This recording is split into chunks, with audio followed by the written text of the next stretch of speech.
ओम शांति।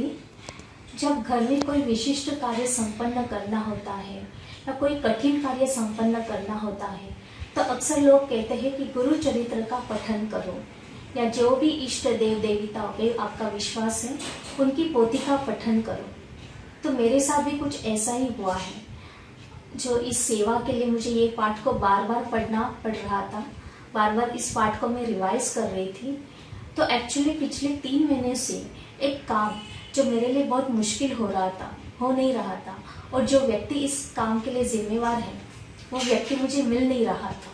लेकिन जैसे ही मैंने इस पाठ को बार बार पढ़ा, हालांकि मैंने सेवा के लिए पढ़ा था, कोई मन में स्वार्थ हेतु नहीं था, लेकिन जैसे ही पाठ को बार बार पढ़ा, आप यकीन नहीं करेंगे, कल ही उसका फोन आया था उस व्यक्ति का, और जिस काम के लिए मैं 3 महीने से परेशान हो रही थी, जस्ट एक फ़ोन कॉल, 3 सेकेंड के फ़ोन कॉल पे वो बात हो चुकी थी।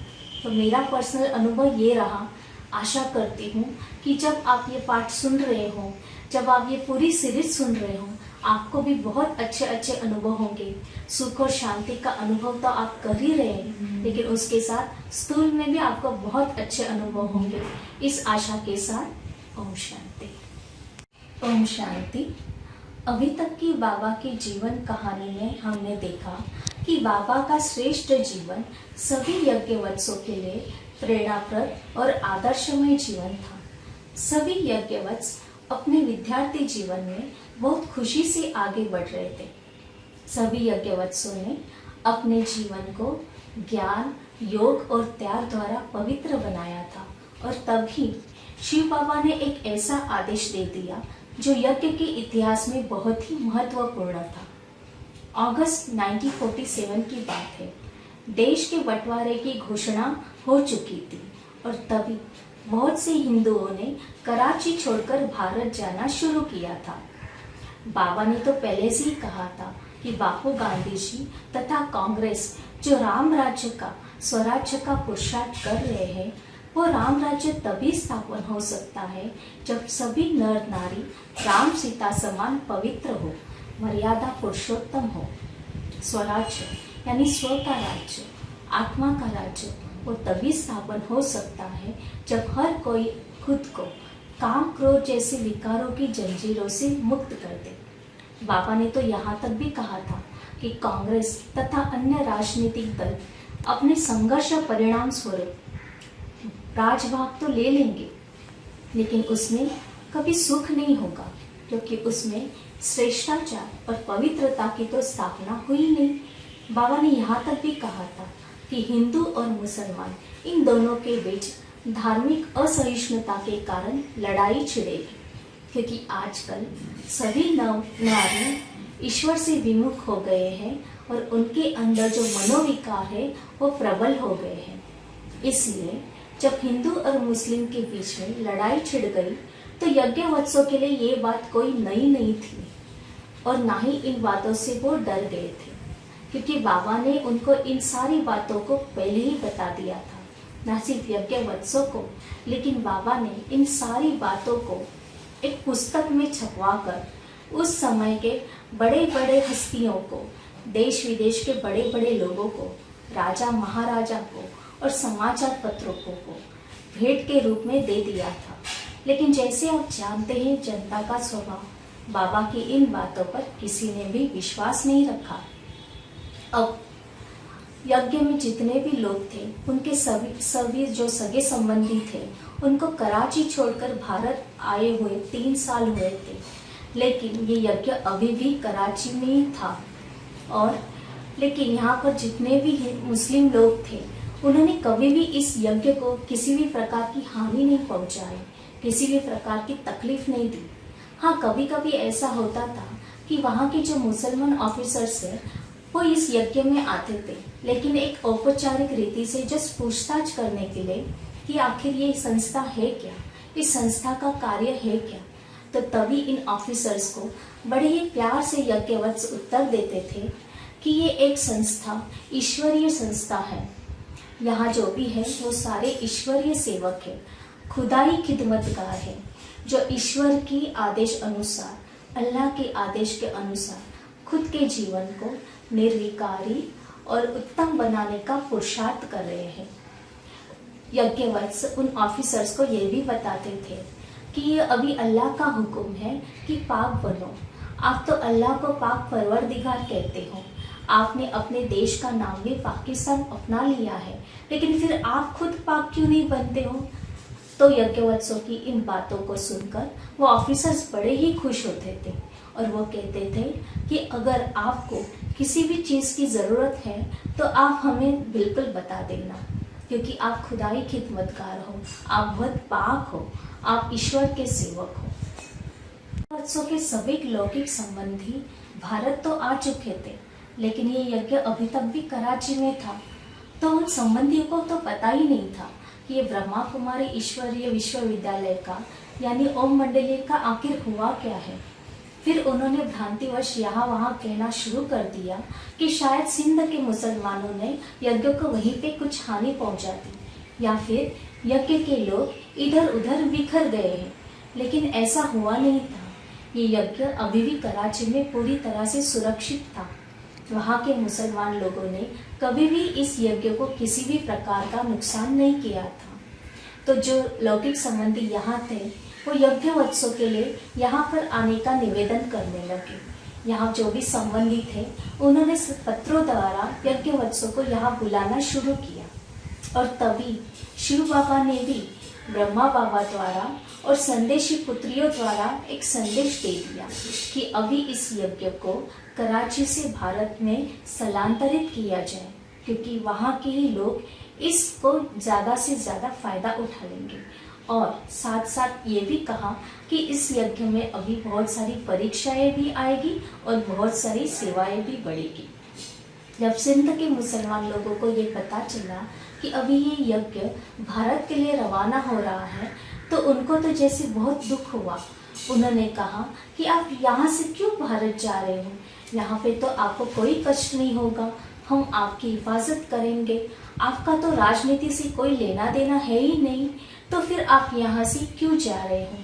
तो उनको भी यही बताया गया कि ये तो अभी ईश्वर का, अल्लाह का हमको फरमान है कि अभी हमको भारत जाना है। फिर उनकी इस बातों को सुनकर यज्ञवत्सों का फिर कराची से भारत जाने के लिए व्यवस्था की गई। जब ये यज्ञ कराची में था तो डॉक्टर राम गिडवानी, अल्लाह बख्शी और गुलाम हसन, ये जो कराची के बहुत ही महत्वपूर्ण व्यक्ति थे, इन्होंने भी ज्ञान का फायदा उठाया था। इन्हों को ये ज्ञान सुनकर बहुत खुशी हुई थी। जब इनको पता चला कि यज्ञ कराची से अभी भारत आ रहा है तो उन्होंने भी रिक्वेस्ट की कि इस यज्ञ को कराची में ही रहने दिया जाए, लेकिन फिर यज्ञवत्सों ने उनको भी प्यार से यही समझाया कि अभी ये ईश्वर का आदेश है, अल्लाह का हुक्म है, हमको भारत में जाना ही है।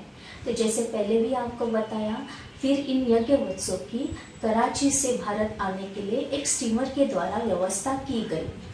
लगभग 400 यज्ञवत्स थे जो कराची बंदरगाह पर अपने सामान सहित इकट्ठा हुए थे और इन यज्ञवत्सों को देखने के लिए कराची के सारे मुसलमान भाई और पठान भाई एक झुंड में ही आ गए थे।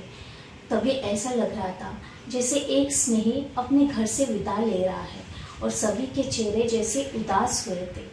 यहाँ एक बात बहुत ध्यान देनी जैसी है कि जब बंटवारे की घोषणा हुई थी और जब बहुत सारे हिंदू लोग कराची छोड़कर भारत जा रहे थे, तभी उन लोगों को अपनी प्रॉपर्टी का ठीक से मूल्यांकन नहीं दिया गया था।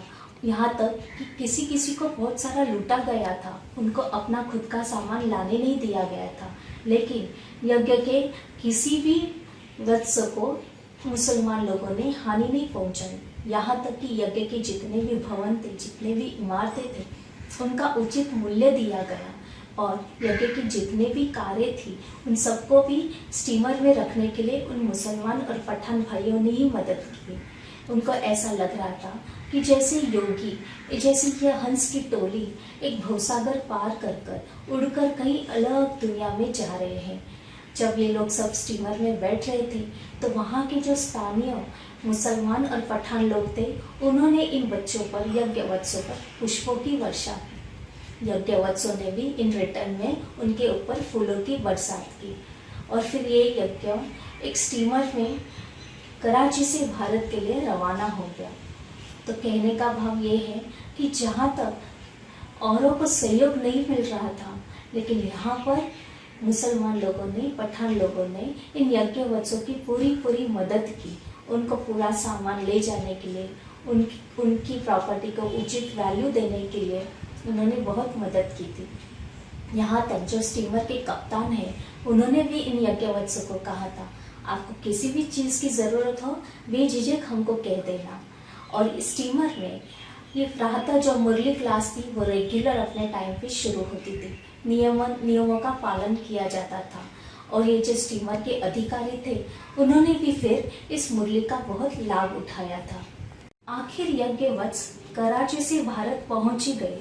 भारत के ओखा बंदरगाह पर उतरे और फिर वहां से वो गाड़ी से आबू पहुंच गए। आबू की तो अपनी एक महिमा है। आबू के जो पर्वत है वो ऋषियों की तपोभूमि है। आबू में आदिदेव का, प्रजापिता ब्रह्मा का देलवाड़ा मंदिर यादगार है, जो सुंदर भी है और ज्ञान युक्त भी है। आबू में जो एकांत का वातावरण है वो त्याग, तपस्या, योग के लिए बहुत ही सुंदर वातावरण है। और फिर उसी आबू से शिव बाबा ने इस यज्ञ के कार्य को और भी तीव्र गति से प्रारंभ किया। इसी आबू में कल पहले अनुसार शिव बाबा ने ब्रह्मा बाबा के तन में अवतरण करके सतयुग की स्थापना का कार्य और भी तीव्र गति से शुरू कर दिया। महाभारत में आपने तो सुना होगा, पांडवों ने 12 साल वनवास और फिर 1 साल अज्ञातवास को धारण किया था। ठीक उसी प्रकार जब ये यज्ञ कराची में था, तो कराची में अपने सभी सगे संबंधियों से दूर रहकर, बोर्डिंग में रहकर 12 साल मतलब 1937 से लेकर 1949 तक 12 साल यज्ञवत्सों ने तपस्या की थी। और फिर और 1 साल अज्ञातवास का मतलब 1949 से 1950 तक ये 1 साल यज्ञवत्सों ने उनकी कुदृष्टि से अलग रहकर जैसे अज्ञातवास को धारण किया था। फिर इतनी त्याग तपस्या के बाद जब सारे यज्ञवत्स आबू में आ गए, तो इन यज्ञवत्सों ने बहुत गहरी तपस्या की, अपनी स्थिति को उच्च बनाया, अपने संस्कारों का परिवर्तन किया। और जब ये पूरी तरह से तैयार हो गए, तब फिर पांडव उतरे मैदान पर माया को हराने। और ये सारी ज्ञान गंगाएं, शिव शक्तियाँ निकली भारत के कोने कोने में बहते हुए, हर भारत का कोना पतित से पावन करने के लिए। और इन सभी यज्ञवत्सों के मन में बहुत उल्लास था। अभी भारत में इस यज्ञ ने अपने स्थान को कैसे कायम किया, वो हम अगले सेशन में जानेंगे। ओम शांति।